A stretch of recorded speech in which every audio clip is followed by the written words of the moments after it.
So what they decided is, instead of increasing the clock frequency or working on to uh, advance the clock frequency of a processor, why can't we use multiple processors at a given time? And from that period, parallel computing came into picture. Now, before starting to parallel computing, we'll see what do I mean by serial computing. Let's say a set of code or a code which contains set of instructions which needs to be processed. So in case of serial computing, what happens? Each instruction will be processed at a given time on a processor. Now you can, as you can see here, I have a problem which is divided into set of instructions starting from T1 to Tn. But here, at a given time, only one instruction, T1, T2, T3, up to Tn, will be processed by a processor. However, in case of parallel computing, what happens is problem can be divided into multiple parts. Now, I'll tell you the types of parallel computing, but here you can see the instructions are divided from T1, T2, T3, and each set of instruction is assigned to a processor. So if you have four processors, then four set of instruction can be processed at a given time. Now, why to use parallel computing? So, of course, to save time, by, let's say, if you have a number of processor, n number of processors, so theoretically you can get n times performance gain to solve the larger problem. So we are always limited with our desktop processing, or if you consider a server, processing power of that particular server. So if you connect multiple processors or multiple servers together, you will be able to solve the larger problems. So you can divide it across the multiple nodes, and you will be able to get get them processed. So provide concurrency using, you can process multiple data sets concurrently. And nowadays, as I mentioned earlier, almost all processors or all hardware is uh, support parallel, has multiple cores or multiple processors. To make use of better underlying hardware, one need to use parallel computing. So before starting to play actual technologies which can be used for the parallel computing, we'll go through plain taxonomy. What does it means? So we can divide our processing in four parts: single instruction on a single data, single instruction on multiple data, multiple instructions on single data, and multiple instructions on multiple data. So what happens in the single instruction on the single data? You have data pool where your data is stored, and you have instruction pool. So at a given time, and this is your processing unit PU. So single data set is fetched in the processing unit, and only one instruction will be executed on that single data sets.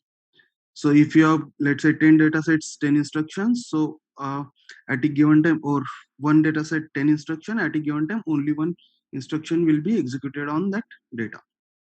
So multiple instructions on single data. So here you will have two different processing units and your data pool. So on that single data set, at a given time, multiple instructions can be performed. Multiple instructions on multiple data. So your data pool, and again uh, processing units and multiple instructions will be processed on multiple data sets.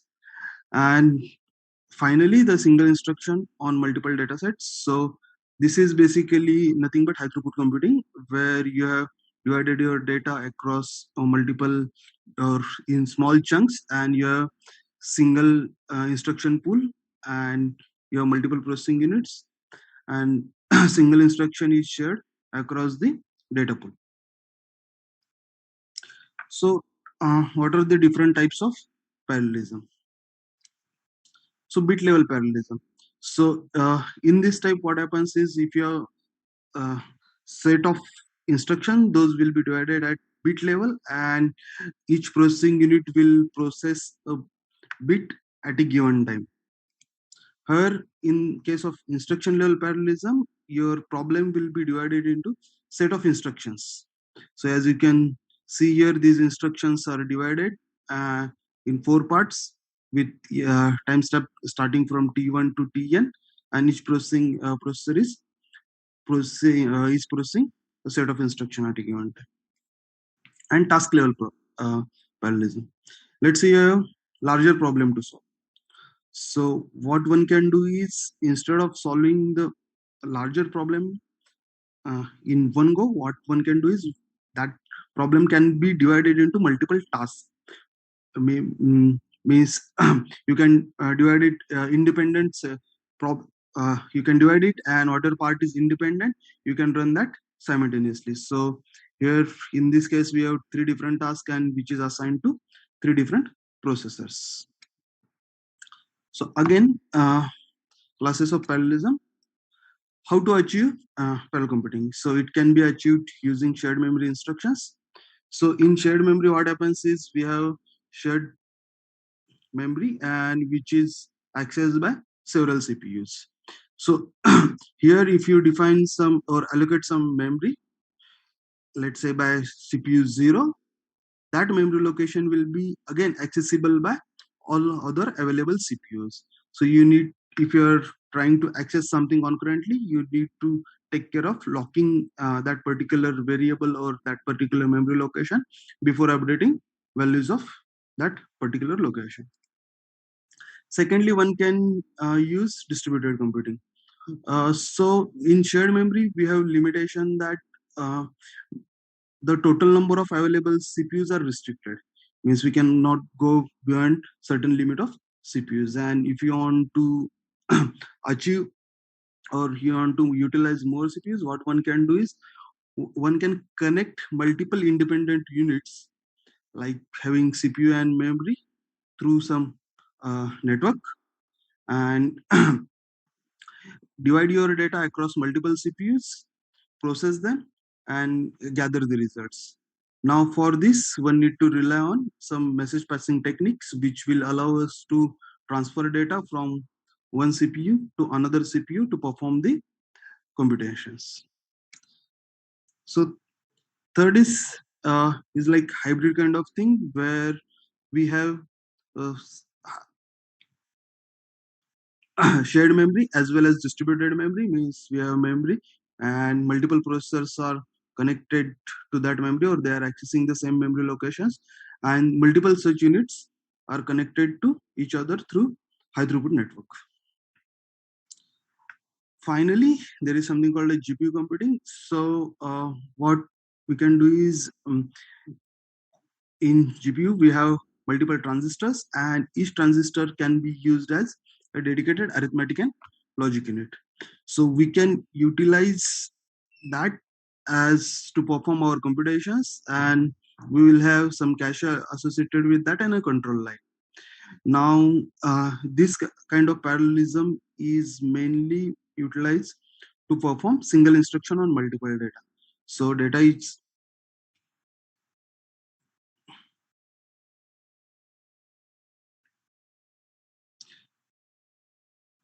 is there any issue with in viewing my slide?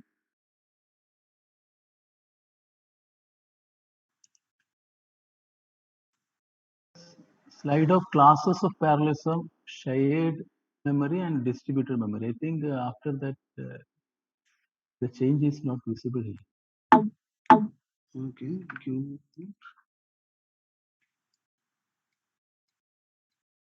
Can you see this now? It is not changed. It's not changing. Which weird. Now, No, no. uh, let me just unshare and share it again.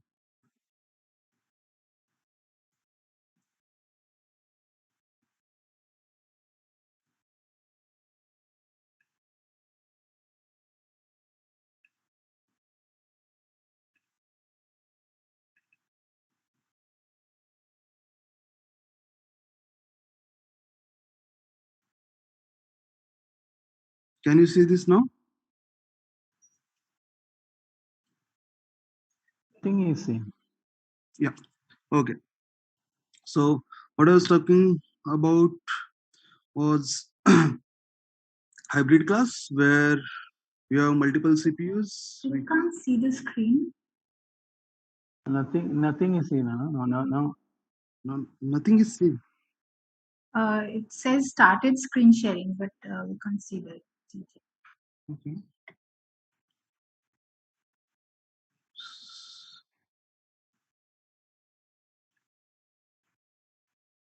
Let me stop my video to save the bandwidth. I don't know what is. Okay.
Hi, are you back?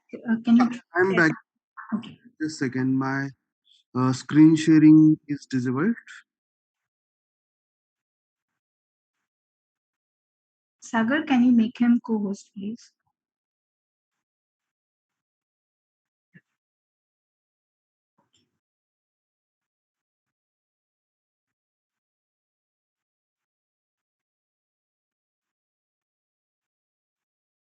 Yeah, now we can see the screen.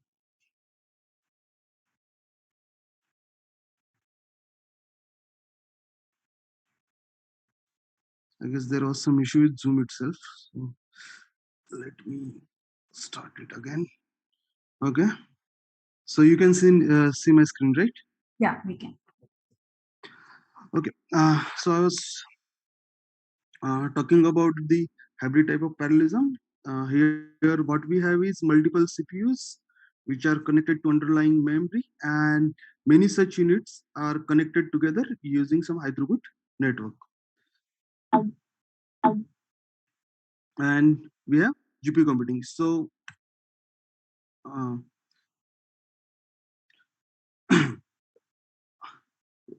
our RAM consists of only transistors. So in GPUs, what we have is set of multiple transistors, which can be each transistor then can act as a independent processor, and this is mainly used to perform single instruction on multiple data kind of processing.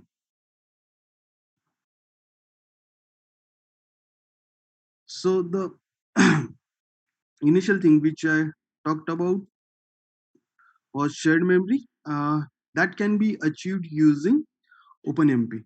OpenMP is nothing but open specification for multiprocessing. It is just a API which allows us to use multiple threads simultaneously. It is thread-based parallelism. So it has several API components. It has compiler directives. It consists of runtime library routine.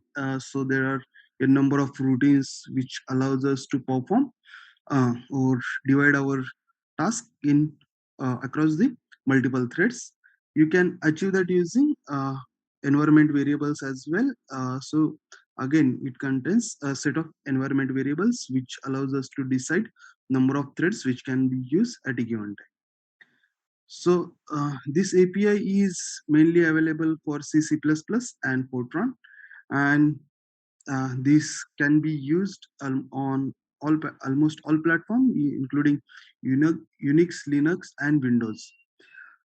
Our most of the processing applications like MATLAB Mathematica can are based on are make use of OpenMP. There are some libraries provided by Intel, such as Intel Math Kernel Library or our GNU Scientific Library. Again, make use of OpenMP. So, what exactly is OpenMP? So, OpenMP is based on existence of multiple threads, and programmer has full control over the parallelism. Means programmer can decide what part of my code I want to parallelize it. And just to note, this is not something automatic, or people assume that this is automatic model of parallelism. No, you have to write some pragmas to OpenMP pragmas to set or tell the compiler that the section in that specified pragma will be executed by multiple threads. The OpenMP starts the execution by single thread, and whenever it reaches the first parallel block of OpenMP, means first parallel directive, it executes the fork command in Linux and starts a set of threads, and these threads then execute in parallel. One of the processors act as master and remaining can act as a slave. Means it master will have thread ID as 0, and accordingly others will have uh, different IDs. And once execution of these threads is done, all these threads will join the same region, and then a single thread or the master process will continue the execution, as you can see in this diagram. So initially the thread ID started its serial execution. Whenever it reached the parallel region, it has initiated multiple threads where it has performed several computations or whatever task the code supposed to do. It has performed that. Once the parallel region is finished, then again it has started the serial region. So uh, we'll have a small, here I mentioned a small code.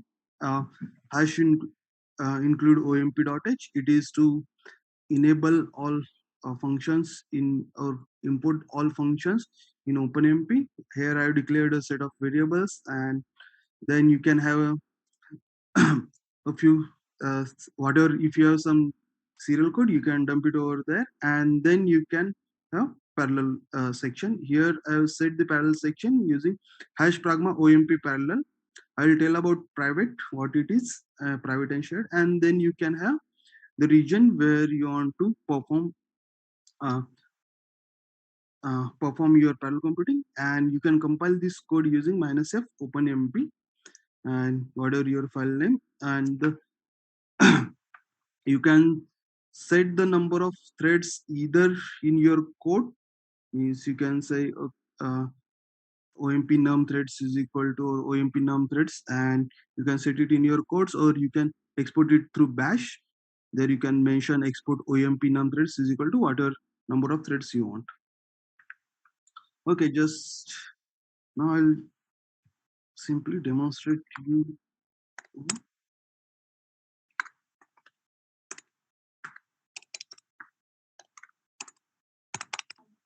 I hope my terminal is visible now.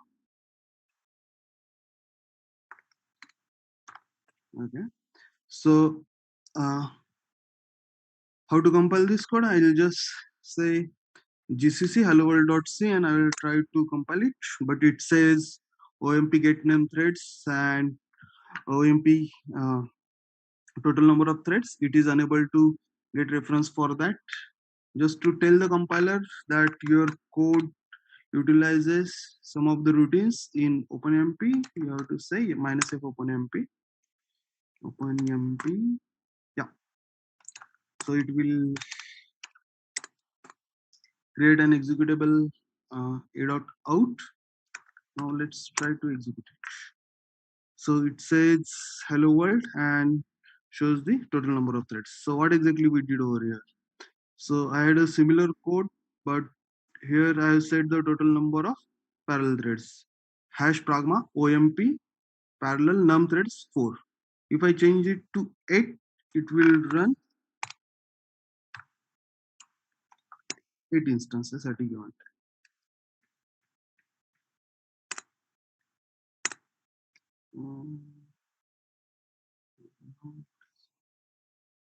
Sorry.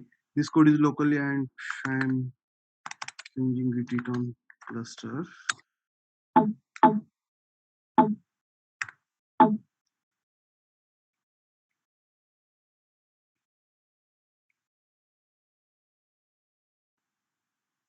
If I just change it to 8 and try to compile it again and run it, now you can see these IDs. This ID starts from 0 to 7. So, and if you notice one thing, these are randoms, means you don't see any sequence in that, means whatever thread is initialized that will be executed, and there is no specific order. Means it is possible that thread 7 may finish the execution at the end.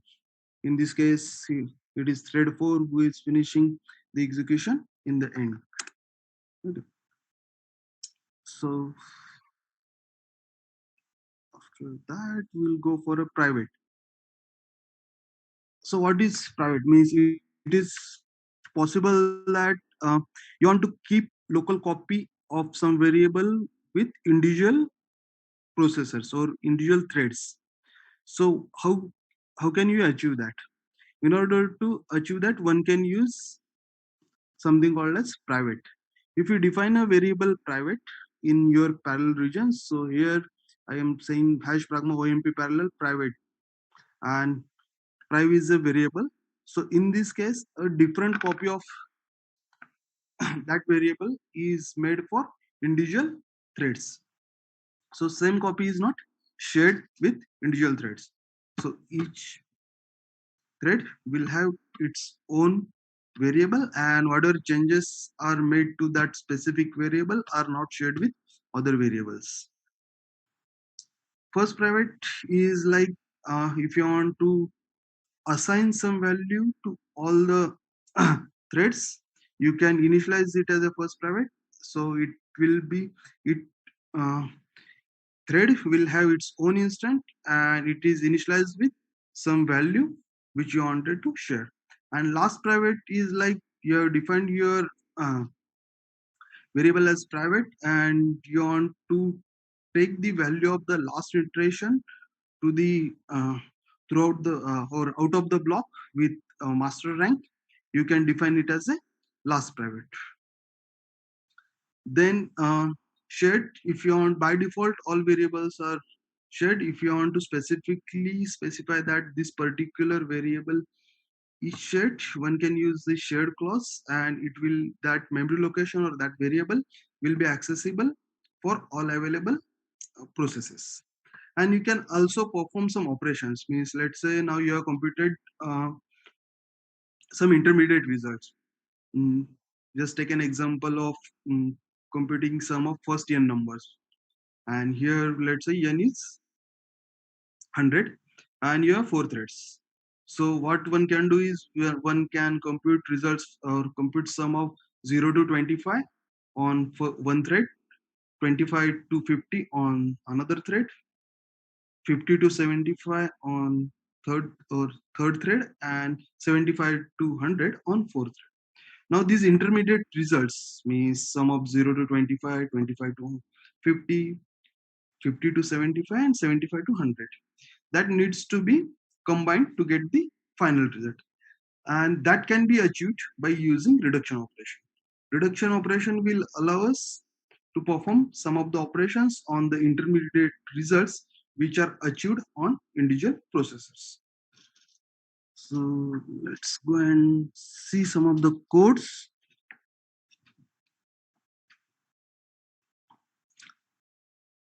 Okay, so here I've defined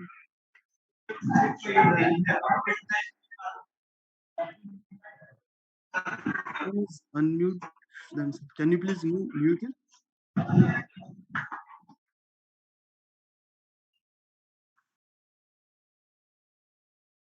Okay.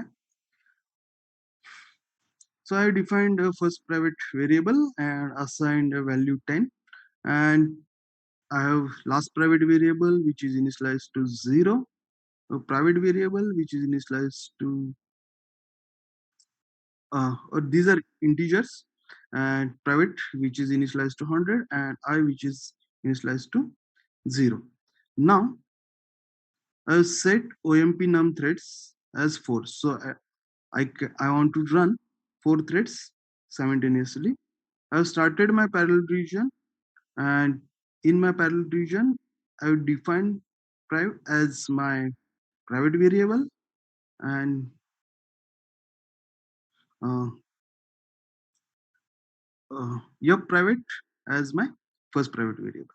And I'm modifying value of the private variable. I am whatever is ID assigned to that, I am incrementing that private variable with means 100 with that ID. So if I have 4 threads, what I expect is basically 100, 101, 102, and 103, because our ID goes from 0 to 3 if I have 4 threads. And I have some loop where the value of last private variable is modified, and finally I am printing the value of the last private variable. Now let's see how it works.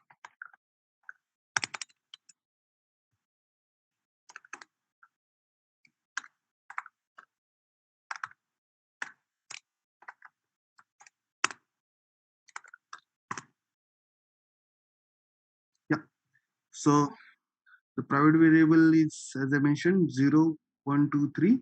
The initial private was 100. The last private is after the loop.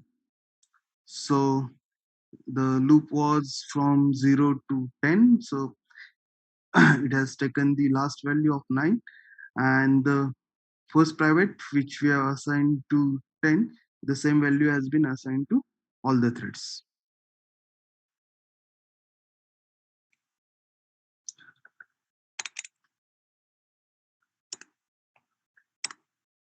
Let's go to the reduction demo.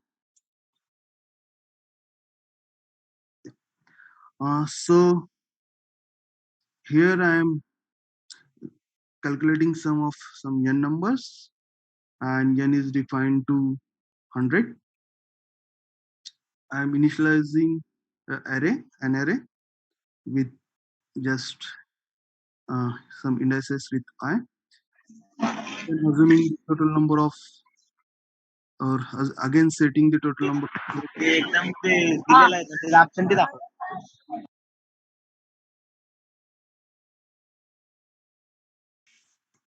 I again. muted her several times, but yeah. Okay. So I am setting the total number of threads to 4 and initializing my parallel block. So here my sum is set to 0. So it is possible that multiple threads can try to modify the same value at a given time. And we wanted to perform the sum operation. So what I've done is I've initialized or started my parallel region with for. So I'm saying the for loop after this parallel region should be executed with multiple threads, and we want to perform a reduction sum operation. So here I am specifying the operator, what operation you want to perform and what is the variable. So here sum is my variable and plus is my operation. So if you want to perform multiplication, you can specify multiplication. If you want to perform division, you can specify the division. And towards the end, I am printing the value of sum. Now let's try to.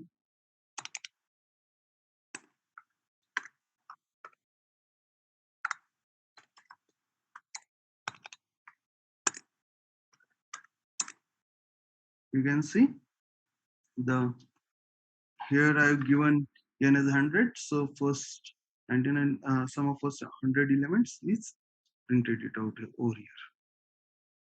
So along with that, uh, would show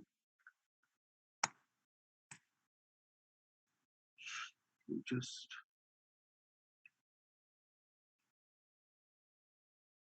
sorry.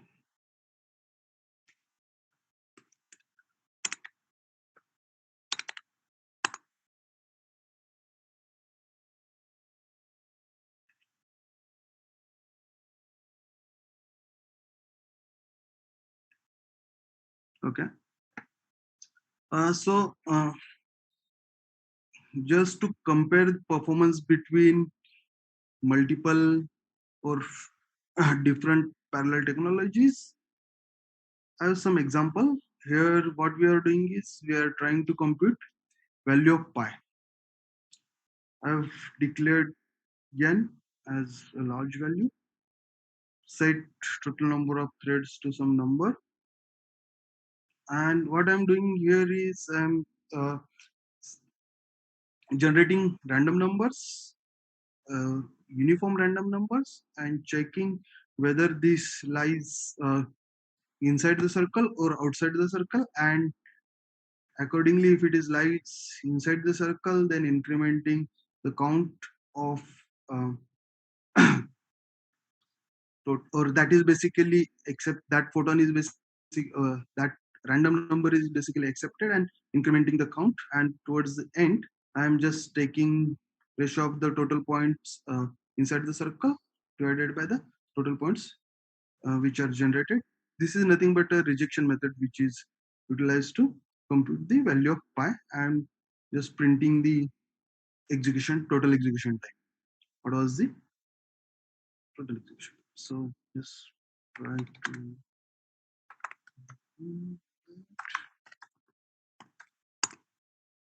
okay.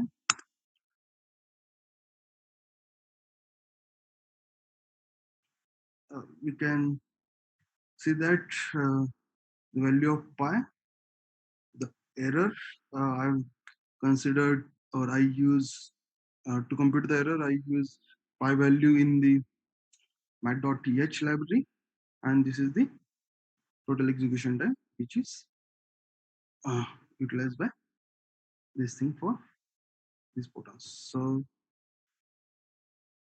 with OpenMP, as I mentioned earlier, we have limitations of scaling. So if you want to um, achieve better performance, one need to rely on distributed computing. Now, before going to distributed computing, one need to understand what is a compute cluster. So in compute cluster, what we have is set of nodes which are connected together. So each node is like a server class machine which has its own drive or hard disk, you can say, its own RAM, its own processor, and several such servers are connected to each other through a dedicated network. And one can use some of the available message passing interface technologies to communicate between these nodes. So this is nothing but a compute cluster. So IUCAA hosts a dedicated or high performance computing cluster called as Pegasus. And here what we have is two head nodes. These nodes are basically used to run the job manager. So scheduler, basically it uses a scheduler called as portable batch system. So if you submit your job, it has its own queuing system to start your jobs. So in order to host those things, it has head nodes.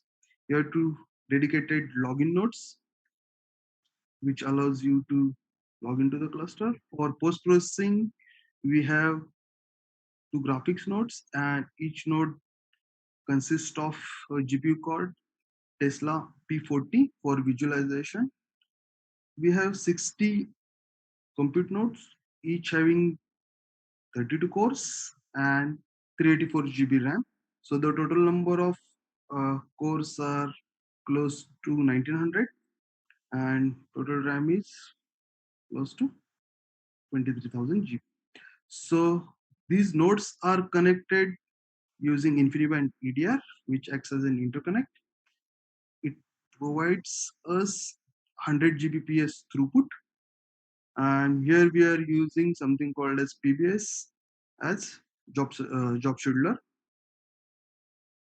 and the storage is connected with 1 PB PFS for home, and there is additional 1 petabyte storage which acts as a scratch area. Means you can use that to perform your computations, and once your computations are uh, done, that data can be cleaned up, and that or your results can be moved to this 1 PB parallel file system storage. The theoretical performance of this cluster is 94 teraflop, so you can execute those many instructions per seconds. Now going back to MPI, what is MPI? Message passing interface. MPI is not a technology. Means MPI are the standards which are designed to specify that how the communication between two different or distributed nodes can be performed. So, and based on that, there are several implementations of MPI. There is something called as Intel MPI, which is provided by Intel. There is something called as Open MPI, which is an open source version of the MPI, and there is platform MPI, which is supported by IBM. So there is again MPI which is available. So depending on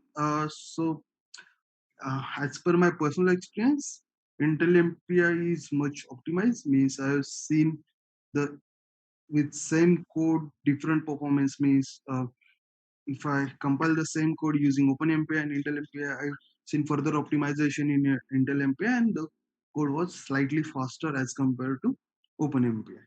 Again, that is my personal experience. So MPI implementations are available in C, C++, Fortran, and Python. So Python is generally preferred for prototyping and small to medium codes. Means if you want to test some algorithm uh, and check how it scales, and you want to test it, prototype it, for that Python is recommended. Once you test your algorithm, ensure that you are getting correct results, it is recommended to move your codes or tools either to C++ or Fortran, because again from Python same OpenMP or MPI implementations are called. So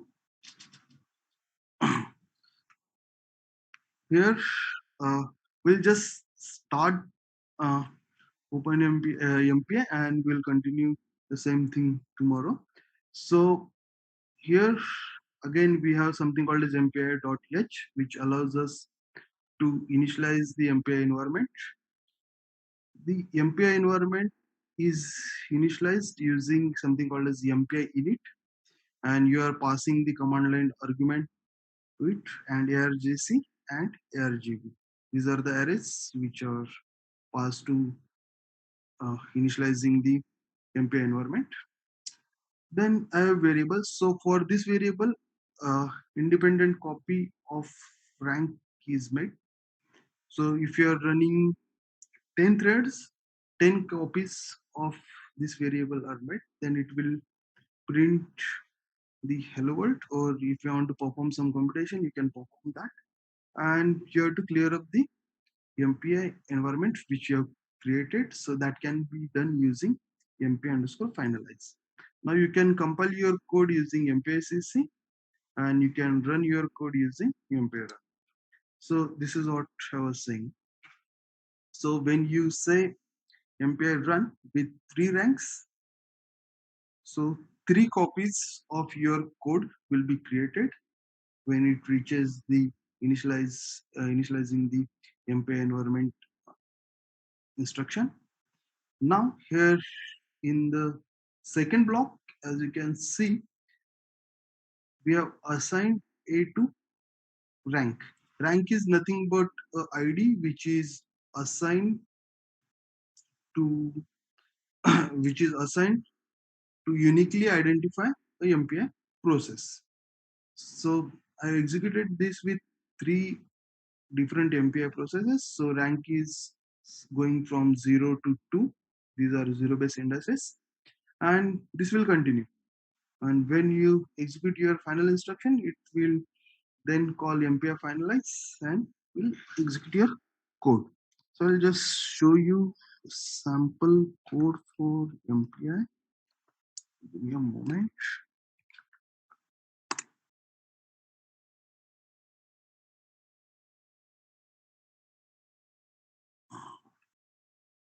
Okay. So as you can see, we have initialized the MPI environment. Now I want to know how many MPI processes are there in my environment. That can be achieved using something called as MPI com size. So this will give us the total number of available processes in your MPI environment. So MPI com underscore world is nothing but your environment. It is predefined pragma which is set in MPI.h, and you are passing reference to a variable where you will get the size of your environment. Now you want to identify each process that that can be done using rank, or you can give any name. This is just a variable.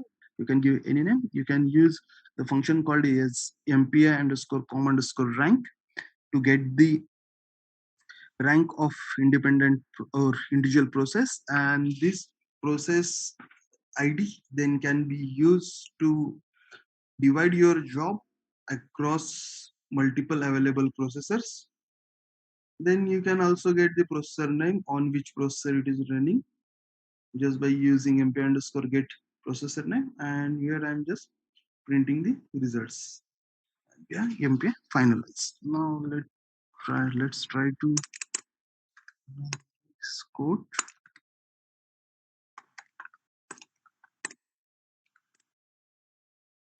Okay, mp hello.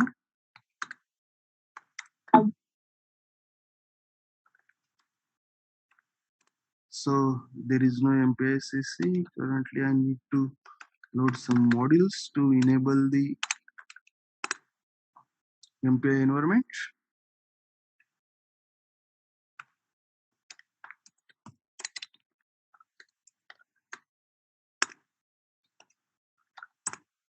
Now I can see my MPI is from Intel 2019. So how do I compile my code? I can say MPICC MPI underscore hello.c. This has compiled my code, and let's see if I just try to do a.out as we did for C plain C code or open code. It has given us some error. So how do I run this code? Is like MPI run. So this tells us this is nothing but a wrapper which creates or which tells the which enables the MPI code run in parallel environment. Minus NP total number of parallel processes you want to create. For this thing I just say 4. Out.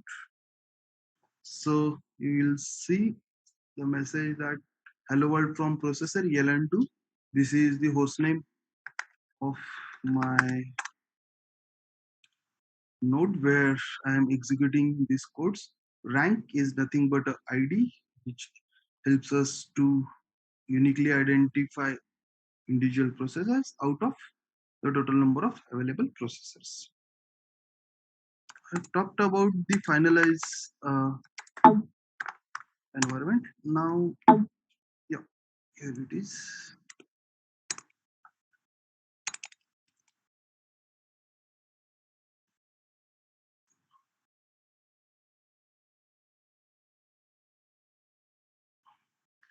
Okay, I can take this tomorrow. I can demonstrate you some another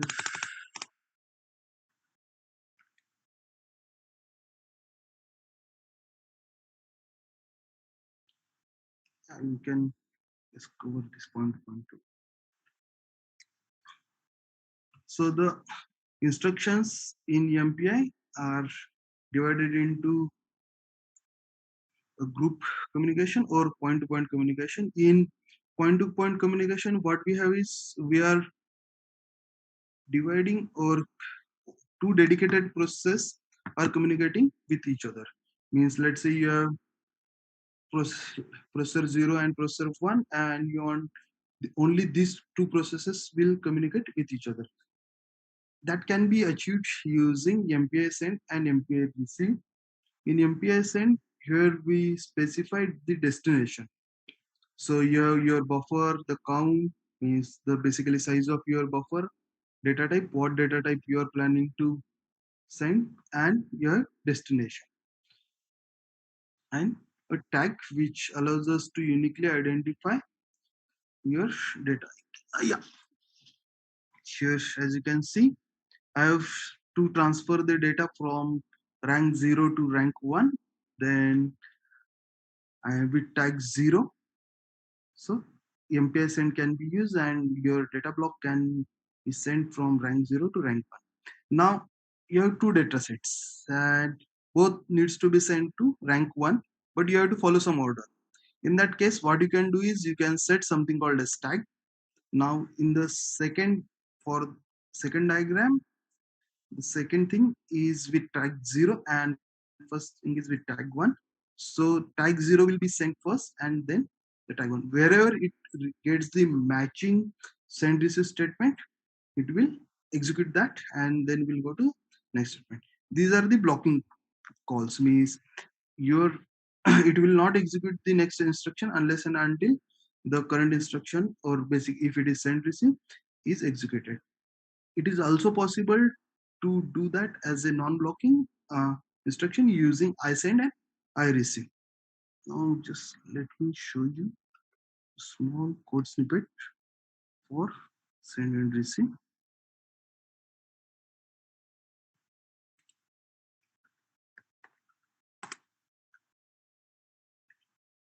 Yeah. So as mentioned earlier, I initialized the MPI environment. I computed the rank and size.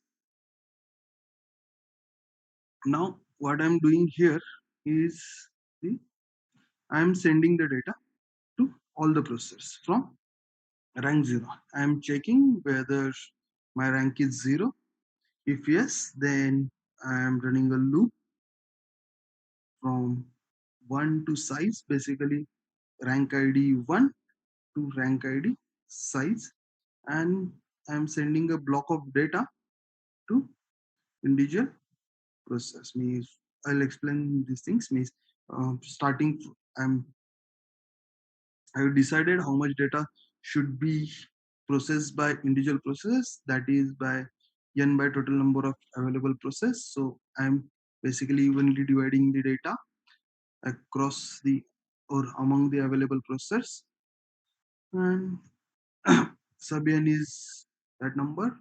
Int is the data type of the variable. My destination is I. This is my rank. Sorry, this is my tag, and this is my communicator word. Similarly, I have a receive statement over here. So I want to accept that data chunk in the variable called as or the variable data, which is the different copy from the rank 0. This is the total number of elements which are expected from rank 0 data type. Who is sending the data? Source. In this case, source is rank 0, so I have mentioned 0, and I want to accept data with tag ID 0. So this is my tag ID, my communicator or my communicator world, and the status. What was the status of the receive statements? Was there any error while performing the receive? There can be errors like buffer overflow. Let's say you are trying to send 100 elements and you allocated buffer for only 10 elements. In such cases, your buffer will overflow. So this status will tell us whether the your send receive statement executed without any errors or not. So just execute.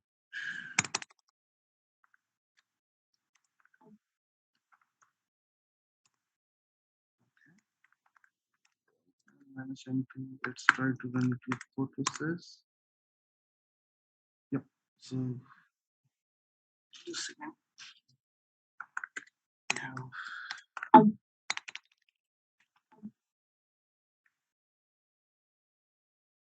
yeah. So I've divided it with 4 processes. There are only 10 elements. Rather, I will divide it with 2. So if there are 10 elements, change it to 8 for better clarity. Sorry. Yeah, rank 0 will have data for 0, 1, 2, 3, and rank 1 will have data for 5, 6, 7, 8, 9. So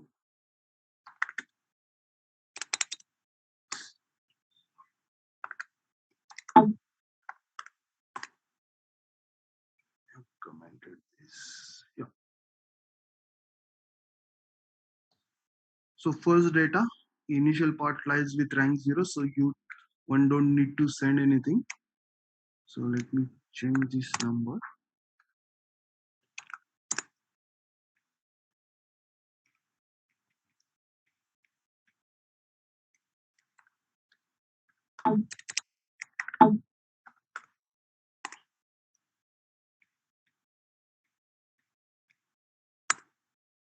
Now you can see. So if we divide the data, let's say 20 numbers with 4 processors, each processor will get 5 elements. So 0 to 4 is assigned with rank 0. 5 to 9 is assigned with rank 1. 10 to 14 is rank 2. These are 0 base, so it will go from जो त्रयस्थ आलाय त्याला तुम्ही सांगताय की त्याच्याशी कसं बोलायचं त्याला कसं करायचं तुम्ही की तिथंच एक call Please continue. yeah. So 10 to 14 is assigned to rank 2, and remaining are assigned with final rank 3. This way we can divide the data and execute the course. So I think I will stop now and ask if you have any questions. I will answer those.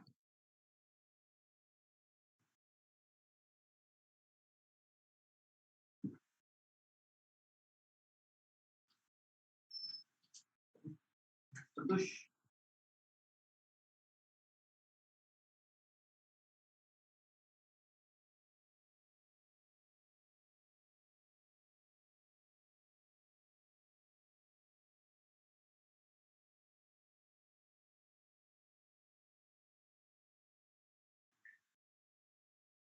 Yeah, if you have any questions, I will be happy to answer those.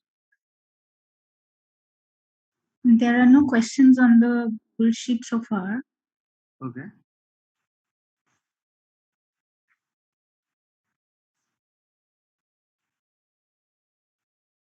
Fine. In that case, I'll stop today and we can continue tomorrow with further MPI calls and if possible with GPU computing. Meanwhile, if you think of any question, you can write or dump it to Google Sheet. I'll be happy to answer it. Thank you, Ajay. Thank you.